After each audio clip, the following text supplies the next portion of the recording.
प्रभु आप कहाँ रहते हैं? शंकर जी से माता पार्वती ने कहा भगवान कहाँ रहते हैं?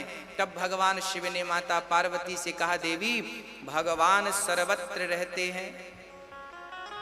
अच्छा सर्वत्र रहते हैं तो फिर नजर क्यों नहीं आते, दिखते क्यों नहीं हैं?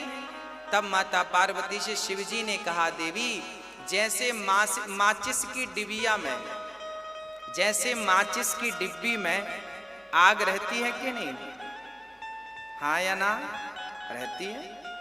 जैसे माचिस की तीली में आग तो रहती है पर वो आग प्रकट तब होती है जब तीली को माचिस से घर्षण किया जाए। यूं बिना घर्षण के अपने आप आग प्रकट नहीं हो सकती। जैसे माचिस की तीली को माचिस से घर्षण करने पर आग प्रज्वलित होती है, उसी प्रकार जब भक्त भक्ति करता है और अपने आप को प्रेम की भक्ति की आग में समर्पित करता है, घर्षण करता है प्रेम का, तब भगवान हृदय से प्रकट हो जाते हैं। जैसे आग कहीं बाहर से प्रकट नहीं होती, उस तीली में आग तो थी पर घर्षण करने की देर थी, ऐसे ही आप सबके हृदय में ईश्वर तो है, बस भक्ति करने की देर है। भक्ति करो, प्रेम करो तो भगवान कहीं बाहर से थोड़ी प्रकट होते हैं, भगवान हृदय से प्रकट हो जाते हैं। ऐसे प्रभु की स्तुति जब सबने गाई, ये वेद स्तुति है, जब भगवान ने गाई, सबने गाई तो भगवान कहते हैं चिंता ना करो, हम आएंगे जल्दी से और पापी रावण को मार गिराएंगे। अब पृथ्वी ब्राह्मण संत अपने अपने निज स्थान में चले गए। अब यहाँ दशरथ जी का प्रसंग आ गया। दशरथ जी महाराज एक बार दुखी बैठे थे, उदास थे। क्यों उदासी थी? एक बार भूपति मन माही भय गिलानी मोरे सुत नाहि। एक बार दशरथ जी को आत्मगिलानी हो गई। राम राम राम राम। सबके तो बच्चे हैं। अच्छा कहा जाता है कि दशरथ जी को गिलानी क्यों हो गई। यहां पर लिखा है एक बार भूपति मन माही भय गिलानी। दशरथ जी को गिलानी क्योंकि दशरथ जी का बुढ़ापा आ गया था और अभी तक कोई संतान नहीं थी। एक दिन राजसभा में दशरथ जी बैठे थे सिंहासन पर और गुरु वशिष्ठ जी बैठे थे और गुरु वशिष्ठ जी की पत्नी भी बाजू में बैठी थी, श्री अरुंधति माता। अरुंधति बैठी हैं, गुरु वशिष्ठ जी बैठे हैं और दशरथ जी भी बैठे हैं और सभा लगी है। तभी अरुंधति का बेटा अरुंधति की गोद में है। अरुंधति के बेटे शक्ति उनकी गोद में है। तो अरुंधति ने क्या किया, उस बच्चे को चिटकोटी काट दी। अरुंधति माँ ने अपनी गोद में जो बच्चा था, उनका अपना बच्चा था, उससे चिटकोटी काट दी। और जब ऐसा काटा तो अरुंधति की गोद में बच्चा था, रोने लग गया। तब दशरथ जी बोल पड़े, माता जी, गुरु माता जी, आपका पुत्र क्यों रो रहा है? तब अरुंधति ने कहा, दशरथ जी, हमारा बेटा इसलिए रो रहा है कि दशरथ जी के गुरु तो वशिष्ठ जी बन गए। अब ये बच्चा रो रहा है कि अब तो दशरथ के संतान नहीं है, मैं किसका गुरु बनूंगा? हाँ, क्योंकि गुरु जी का बच्चा भी लोग उसे भी गुरु जी ही मानते हैं। ये गुरु जी का बेटा है, गुरु जी है ये। तो श्री वशिष्ठ जी का बेटा आपके बेटे का गुरु बनेगा, उनके बेटों के बेटे का गुरु बनेगा। आप तो हमारे पति के शिष्य हो, पर हमारे पुत्र का शिष्य कौन, क्योंकि आपके तो बेटा नहीं है। दशरथ जी ने जब ये बात सुनी तो दशरथ जी को गिलानी हो गई। राम राम मोरे सुत नाही। जब गिलानी हुई, बुढ़ापा या बेटा नहीं था, तब दशरथ जी महाराज को लगा अब क्या करूं। जब तुझसे ना सुलझे तेरे उलझे हुए धंधे, तो भगवान के इंसाफ पर छोड़ दे ऐ बंदे, वही तेरी मुश्किल आसान करेगा, और जो तू ना कर सका वो भगवान करेगा। तो दशरथ जी महाराज अब बिना विचारे जल्दी से गुरु शरण में चले गए। गुरु जी के पास गए और कहने लगे, क्या कहते हैं जरा समझिएगा। दशरथ जी महाराज कहते हैं कि गुरु ग्रह गया तुरत महिपाला, चरण लागी करी विनय विशाला, गुरु ग्रह गया निज दुख सुख सब गुरहि सुनायऊं,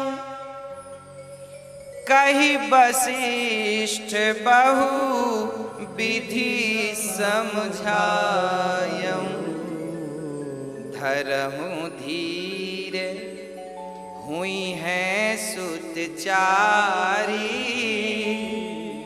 और त्रिभुवन विदित भगत भयहारी।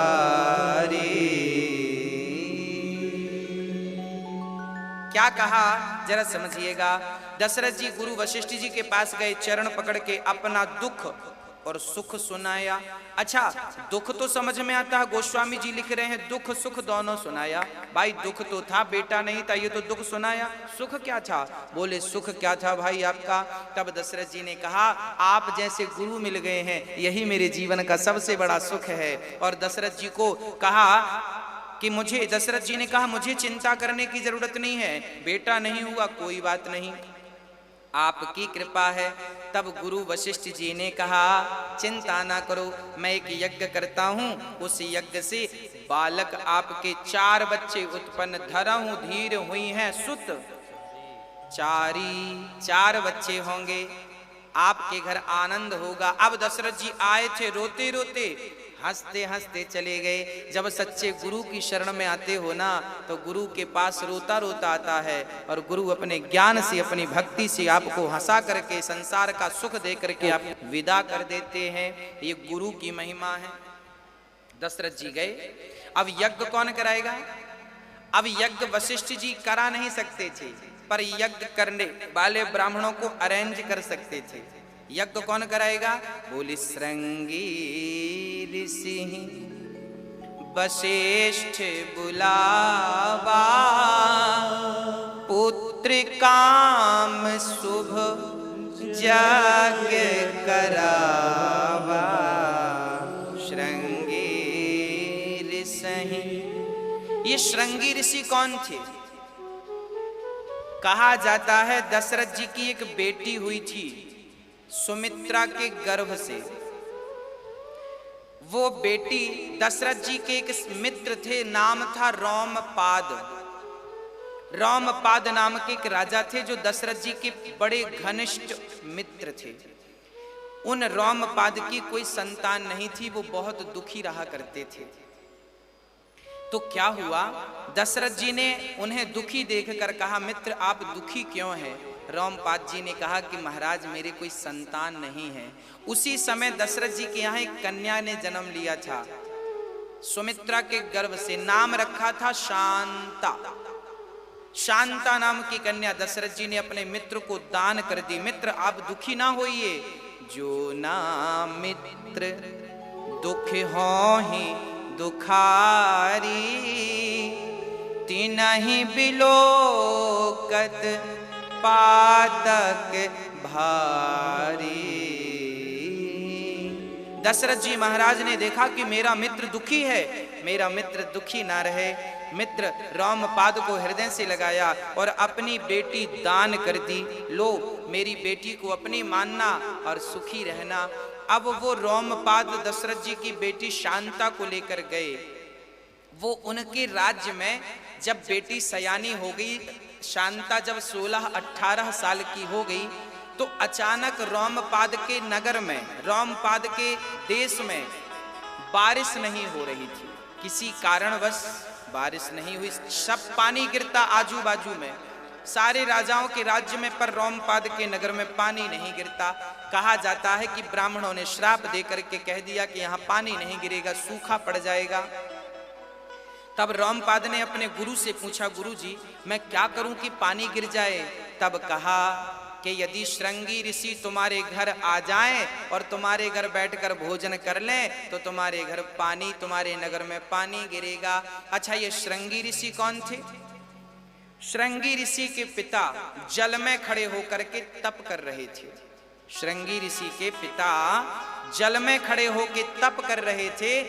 जल में ही इनका तेज गिर गया और उस तेज को, जल में पानी पी रही थी एक मृगी, तो उस मृगी के वो मुख से गर्भ में चला गया और वो मृगी गर्भवती हो गई। उस मृगी के गर्भ से एक बालक जन्म लेता है जिसके मस्तक पर एक सींग था, सींग मृग का सींग था, इसलिए इनका नाम पड़ा श्रृंगी। श्रृंगी इनका नाम पड़ा क्योंकि इनके मस्तक पर एक सींग था यहाँ पर खड़ा हुआ। और ये उन संत की अब कुटिया पर रहने लग गए। मृगी ने जन्म दिया, मृगी तो चली गई, अब संत को लगा ये बच्चा है तो बच्चे को ले आए, पाल पोस के बड़ा किया। अच्छा, श्रृंगी ऋषि ने कभी संसार के मनुष्यों को देखा ही नहीं था अपने पिता के सिवा। अब जिन ऋषि ने उन्हें पाला उन्हें अपना पिता मान लिया, और वो जंगल में रहते, उन्होंने कभी स्त्रियों को नहीं देखा, उन्होंने कभी पुरुषों को नहीं देखा। अब रोमपाद को कहा गया कि श्रृंगी ऋषि लगभग 14 साल के हो गए हैं, 15 साल के हो गए हैं, जाओ यदि वो आपके नगर में आ जावें तो आपके नगर में वर्षा हो जाएगी। ऐसे श्रृंगी ऋषि को मनाने के लिए रोमपाद ने कुछ स्त्रियों को भेजा। कहा जाता है, ये महाभारत में विस्तार से चर्चा मिलती है कि जब श्रृंगी ऋषि के पास रोमपाद ने स्त्रियों को भेजा तो जीवन में पहली बार रोमपाद श्रृंगी ऋषि ने स्त्रियों को देखा, और देखा तो देखते रह गए। कहा जाता है कि उन स्त्रियों में रोमपाद की बेटी शांता भी थी। शांता थी, शांता बड़ी सुंदर थी, दशरथ जी की बेटी सुमित्रा की पुत्री दशरथ जी ने दे दिया था। शांता को जब श्रृंगी ऋषि ने देखा तो शांता को देख करके कहा, देवी तुम कौन हो, ये क्या है? ये अच्छा उसके बड़े बड़े, अच्छा श्रृंगी ऋषि के बाल जो थे वो जटाएं बन चुके थे, और शांता राजा की बेटी थी तो उनके बाल बड़े रेशमी थे, और लड़की थी, सुंदर थी, जवान थी। श्रृंगी ऋषि ने आज तक लड़की को नहीं देखा था, ना पुरुषों को, मतलब देखा ही नहीं था। तो उन्हें आश्चर्य हुआ कि ये कौन है। तो श्रृंगी ऋषि ने पूछा, देवी कौन हो तुम?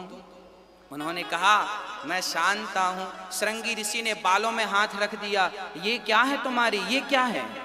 उन्होंने कहा, ये हमारे बाल हैं। अच्छा, ऐसा भी होता है? तभी श्रृंगी ऋषि की दृष्टि शांता के स्तनों पर पड़ी, और शांता के स्तनों को देखकर श्रृंगी ऋषि ने कहा कि ये क्या है? तब वहां पर शांता ने बहुत विवेकपूर्ण उत्तर दिया। श्रृंगी ऋषि ने पहली बार स्त्री को देखा है, जरा समझिएगा, और पहली बार देख करके आज वो मंत्र मुग्ध हो रहे हैं। और पूछा, स्त्री के स्तनों को देखकर पूछा शांता से कि ये क्या है? तब शांता ने कहा, महात्मा जी ये क्या है मैं आपको बतलाती हूँ। अभी मैं कुमारी कन्या हूँ, जब मेरा विवाह होगा ना, तो जब विवाह होगा उसके बाद मैं गर्भवती होंगी। गर्भवती होने के बाद जब मेरा बच्चा जन्म लेगा तो मेरा बच्चा इन्हीं स्तनों के माध्यम से अपना पेट भरेगा। ये बच्चा होगा, उसकी तैयारी विधाता ने अभी से स्टार्ट कर दी। शादी होगी जब होगी, बच्चा होगा जब होगा, पर बच्चा होगा तो पिएगा क्या? दूध उसकी व्यवस्था भगवान ने अभी से स्टार्ट कर दी है। तो ये परमात्मा की व्यवस्था है। यहाँ से दूध की धार बहती है और वो बच्चा दूध पीता है।